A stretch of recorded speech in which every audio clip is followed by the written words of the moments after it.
তো আজকে আমাদের ঘরের ফার্নিচারগুলো সুন্দরভাবে গুছিয়ে রাখা হচ্ছে। যাই হোক, ঘরের রং ঠং তো সমস্ত কমপ্লিট হয়ে গেছে।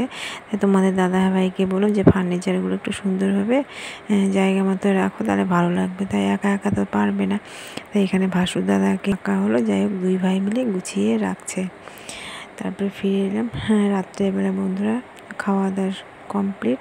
এই সমস্ত গ্যাস ট্যাস মুছে নিচ্ছি। আর এখানে গ্যাসের টেবিলটা সার্ফ দিয়ে ভিজিয়ে রাখলাম। একটু কেমন তেল কিস্টে হয়েছে, তাই সার্ফের জলে ভিজিয়ে রাখলাম। এখন সুন্দরভাবে মুছে নিলাম। আর দেখো কত বাসন হয়েছে, এগুলো সব বাসন রাত্রেবেলায় মেজে রাখবো। কারণ তোমরা তো জানোই আমি ঘুম থেকে একটু লেট করে উঠি, এই জন্য সমস্ত রান্নাঘর পরিষ্কার করে বাসন টাসন সমস্ত কিছু মেজে নিচ্ছে। এদিকে মেয়ে বই পড়ছে, তোমাদের দাদাভাই যায় খাওয়া দাওয়া কমপ্লিট, মোবাইল দেখছে। আমি এই ফাঁকে তাড়াতাড়ি কাজগুলো করে নিচ্ছি, কারণ এই কাজগুলো রাত্রে না করলে সকালবেলা অনেকটা সময় লাগবে। কারণ মেয়ের আবার স্কুল আছে, তাই না? কারণ স্কুল থাকলে তো যতই দেরি করে উঠো না কেন, ওই কাজগুলো ওই টাইমের মতো করতে হবে। আর কারণ মেয়েকে পাঠাতেই হবে স্কুলে। এদিকে যাই হোক, রাত্রেবেলা বাসন টাসন মেজে নিচ্ছি। আর তোমাদের দাদাভাই তো বলছিল যে রাত্রে বাসন মাজতে হবে না, কিন্তু আমি বলছি না, কারণ ওরা তো বলবে হয়ে যাবে, কিন্তু আমার ভেবেই এত যে বাসন কোথা থেকে হয়।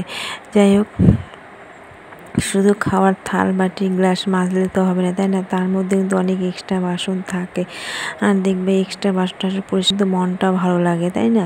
যেহেতু শুধু খাওয়ার বাসনটা মেজে নিলাম, হয়ে গেল বাসন মাজা, তাহলে কিন্তু ভালো লাগে না। সমস্ত বাসন টাসন পরিষ্কার থাকবে, দেখতেও ভালো লাগে, মনটাও ভালো লাগবে।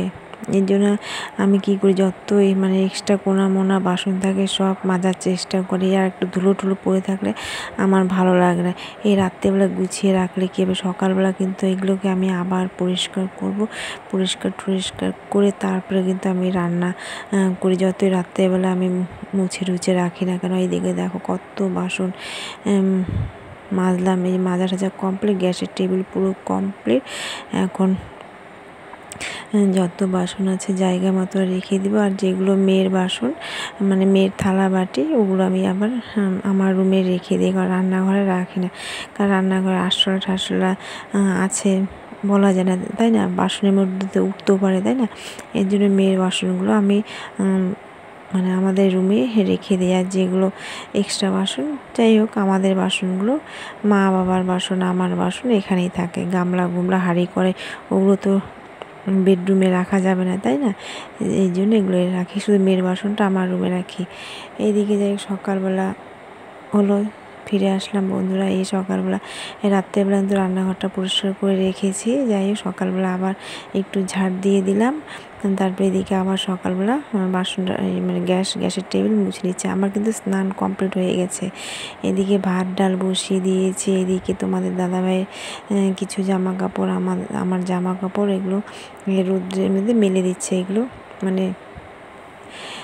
শুকিয়ে নেই, কালকের কাপড়। ফাইনালি ঘর পুরো কমপ্লিট করে সাজানো গোছানো হয়ে গেল। আগে তোমরা দেখেছো যে এই জায়গায় সোফাটা ছিল, তাই না? এই যে সোফাটা এই জায়গায় ছিল, যাওয়া আসা করতে অসুবিধা। তো আগে এই জায়গায় সোফাটা ছিল, এই সাইডে যাওয়া আসা করতে অসুবিধা হতো। আর একটা লোক বসলে লোকের সামান দিয়ে যাওয়া আসা করতে হতো, ভালো লাগতো না।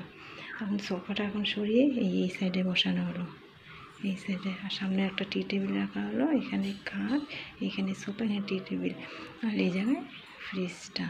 এই হচ্ছে ঘরের ফাইনাল লুক এই রুমের। তারপরে আর আগে কিন্তু এই জায়গায় গোদরেজটা ছিল, এখন গোদরেজের জায়গাটায় সোফা রাখা হলো এই বিছানার সাথে। এখন এই সাইডেও যাওয়া আসা করতে অসুবিধা হবে না, এই সাইডেও অসুবিধা হবে না।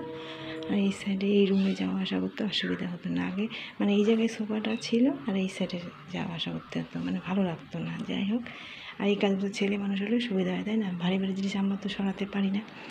তারপরে এই রুমে আসছি, এই রুমে ঢুকেই এইখানে এই চেয়ারটা রেখেছি, এইখানে এই গোদরেজটা ঢুকেই, তারপরে এই গোদরেজটা এখানে রাখলাম। তারপরে এখানে ড্রেসিং গোদরেজ, তারপরে এখানে এই ড্রেসিং টেবিলটা, এখানে একটা টেবিলের সাথে ফ্লাওয়ার্স, আর সাথে এই বিছানা বেড। এই ঘরের লোক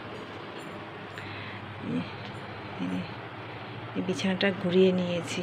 আগে এই বিছানার মানে মুখটা এই সাইডে ছিল, আর ঠাকুরের এই সাইডে পাটা আমার ভালো লাগতো না। তো তোমাদের দাদাভাইকে বলে এখন এসে বললাম। যাই হোক, আর বিছানার সাইডে যে ওই র্যাকটা রাখলাম, যাই ওখানে সমস্ত জামা কাপড় রেখেছি, পরে ভাবা যাবে। আর এই সাইডে আমি শোকেসটা রাখলাম, আর এই সাইডে মেয়ের র্যাকটা রাখলাম। কেমন লাগছে তোমরা কমেন্ট করে বলো তো, এই গোছানোটা ঠিক আছে কি না। এইদিকে এইদিকে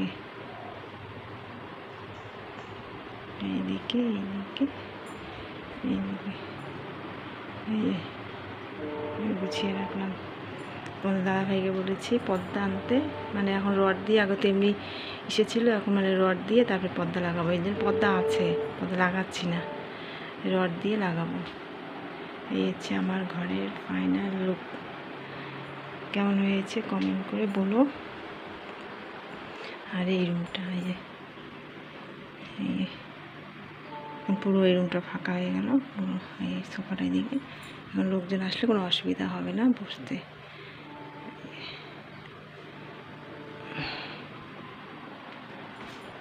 তো ঠিক আছে, কেমন লাগলো তোমরা কমেন্ট করে বলো। এই গোছানোটা, এগুলোই আমার শেষ পুজোর কাজ কর্ম গোছানো পুরো কমপ্লিট। আর এই রুমের অবস্থা তো পুরো একদম খারাপ, পুরো এলোমেলো। যাই হোক, এই রুম এখন ধরবো না, তোমাদের দাদাভাই যাবে ডিউটিতে, তারপরে এই রুম ভালো করে গোছাবো। এখন আমার গোছানো সম্ভব না, পুরো একদম মানে এটা ওটা ছড়িয়ে ছিটিয়ে, মানে যেসব জিনিস দরকার নেই ওইসব জিনিসগুলো ওখানে রেখেছি। এই মেয়েকে স্কুলে মানে ঘুম থেকে রাত্রেবেলা পুরো রান্নাঘর পরিষ্কার করে রেখেছি। ঘুম থেকে উঠে স্নান করে ওদিকে রান্নাঘরে গেলাম, রান্নাঘরে গিয়ে ভাত ডাল আর পাঁপড় ভাজা খাইয়ে মেয়েকে পাঠিয়ে দিলাম। পাঠিয়ে দিয়ে তারপরে যাই হোক ঘরের কাজগুলো করলাম, করে টুরে এখন ওগুলো খাইনি। এখন প্রায় 12টার মতো বাজে, পুজো না দিয়ে তো খেতে পারবো না, এখনও খাইনি। এখন রান্না করবো, তারপরে পুজো দিব, তারপরে খাবো।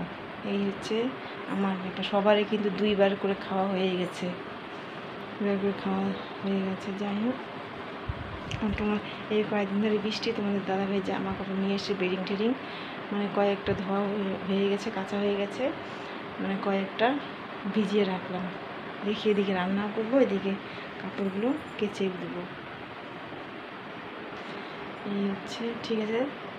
তাই আমি তোমাদের দাদাভাইকে বলবো, একটা দিন যদি কেউ রান্না করতো তাহলে আমি তোমার পুরো জামা কাপড় কেচে কুচে ধুয়ে একদম পরিষ্কার করে গুছিয়ে রাখতাম। তা অনেক জামা কাপড় নিয়ে আসছে, ওগুলো কাচতে, মানে শুধু তো কাপড় ধোয়া কাজ থাকে না, তাই না? কাপড় ধোয়ার পাশাপাশি নিজেরও তো ঘরের কাজ থাকে, এটাই ঘরের কাজ। তার মধ্যে মেয়েকে স্কুলে পাঠিয়ে দেওয়া, রান্না বান্না, পুজো। তোমাদের দাদাভাই কত কাপড় চোপড় নিয়ে আসছে, আর ওগুলো ওই মানে ডিউটির জামা কাপড় যেমন তেমন করে ধোয়া যাবে না, তাই না? ওগুলো ভালো করে যাই কেচে দিতে হবে। তোমার দাদাভাই বললো একটা দিন যদি কেউ রান্না করতো আমি শুধু জামা কাপড়গুলো একদিনে ধুয়ে গুছিয়ে একদম ব্যাগের মধ্যে রাখতাম। এই জন্য মানে যাই কয়েকটা কাপড় কাঁচা হয়ে গেছে, আরও আছে। আজকে শেষ করবো, কত দেরি হয় হোক। ঠিক আছে। তো দেখো বন্ধুরা, কত কাপড় কেচে দিয়েছে, এখনও কিন্তু আমার কাচা কমপ্লিট হয়নি। এখানে তোমাদের দাদাভাই অনেক কাপড় নিয়ে এসে, এখানে তোমাদের দাদাভাই জামা কাপড়, আমার জামা কাপড়, মেয়ের জামা কাপড়, তোমাদের দাদাভাই ডিউটির ড্রেস আছে, মানে অনেক কাপড়। এদিকে রান্না করছে, এদিকে তার ফাঁকে ফাঁকে কাপড়গুলো কেচে দিচ্ছি। এদিকে কিন্তু রান্না বান্না আমার কমপ্লিট হয়নি। যাই হোক, এদিকে আজকে আবার বৃহস্পতিবার, জানি না কখন ঠাকুর পুজো দিব, কি করব। এদিকে বাবা ঘাস কেটে নিয়ে আসছে, যাই ঘাস কাটছে, তার সাথে কিছু শাক নিয়ে আসে। শাকটা খাওয়া দাওয়া সে তোমাদের দাদাভাই খেলা দেখতে গেছে, আমি রেডি হলাম, মেয়ে ফোন করলো। যাই হোক, এখন মেয়েকে এসে দিতে হবে। তো ঠিক আছে, মেয়েকে এখন আনতে যাই, তারপরে আর এদিকে সমস্ত কাজকর্ম কমপ্লিট, রান্নাবান্না খাওয়া দাওয়া কমপ্লিট। পরে কিন্তু আমি ঠাকুর পুজো দেইনি। যাই হোক, অনেকটা 2টোর মতো বেজে গেছে। পরে মা ঠাকুর পুজো দিয়েছে। যাই হোক, খাওয়া দাওয়া কমপ্লিট করে মেয়েকে আনতে গেলাম। স্কুলে।